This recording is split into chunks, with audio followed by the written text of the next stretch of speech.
The following is a video presentation from the Environmental Change and Security Program at the Woodrow Wilson International Center for Scholars. As our notion of security evolves, the Environmental Change and Security Program asks scientists and policymakers to share their insights on a range of global challenges. In this short video, Steven Sinding, senior scholar at the Guttmacher Institute, discusses the recent report Making the Case for U.S. International Family Planning Assistance, and explains why understanding the impact of global population growth and family planning programs are central to addressing today's social, economic, and environmental challenges. So in reviewing the evidence, I looked both at the macro level, that is, the relationship between population growth and economic development, and the micro level, which is to say the relationship between high fertility and the well-being of families, particularly the economic well-being of families. And what I found is that at the macro level, there has really been, within the last decade, a major breakthrough in our understanding of the relationship. From the days when there was great uncertainty, what Alan Kelly called the revisionist period, we have come a long way to understanding that the changing age structure of a population really determines, to a very considerable degree, the chances that it has for sustained economic growth. What the various scholars who have done this analysis have discovered is that when population growth rates are cut, particularly where they're cut dramatically, a window of opportunity opens. It's a window of opportunity created by the fact that the ratio between the working age population and the dependent population, both at the young and at the old age ends of the age spectrum, is significantly reduced. That is, there are more workers per dependent than both at the early stages of the transition and at the end of the transition to low fertility. That window of opportunity doesn't necessarily mean that countries will grow economically, but it gives them the chance to grow. And the primary example in the modern era is the Asian tigers, which explicitly attempted to reduce their population growth rates in the expectation that if they did so, they would give themselves a real chance for economic takeoff, and indeed they accomplished that. It's a one-time opportunity because as the population ages,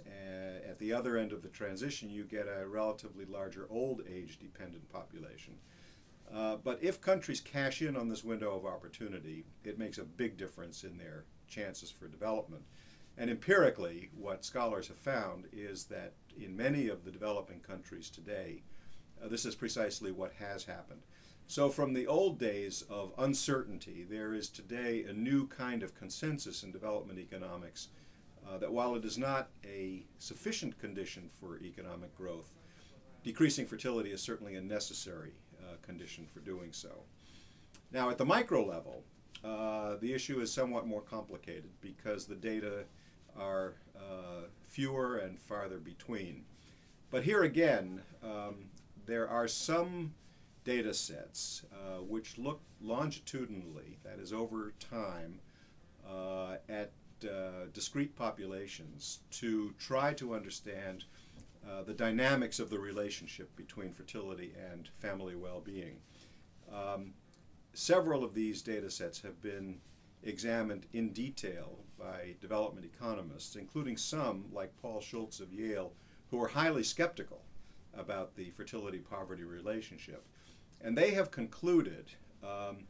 that while the direction of causality is still somewhat under debate, it seems fairly clear that couples who reduce their fertility, have fewer children at the low end of the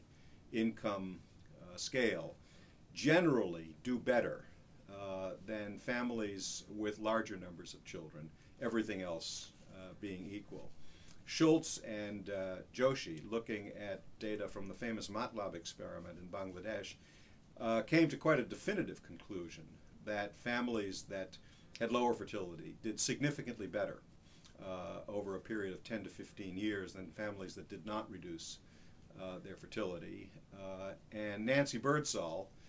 the president of the Center for Global Development, who has been a long-time leading scholar of this relationship, has concluded that it seems fairly clear, once again, that while reduced fertility is not a sufficient condition for improved family well-being, it certainly provides the opportunity that many families take advantage of to improve their living standards and family well-being. So both at the macro level and at the micro level, it seems to me that there is a growing new consensus that reducing high fertility is an important, in some respects essential, but not determinative ingredient of economic growth and poverty reduction.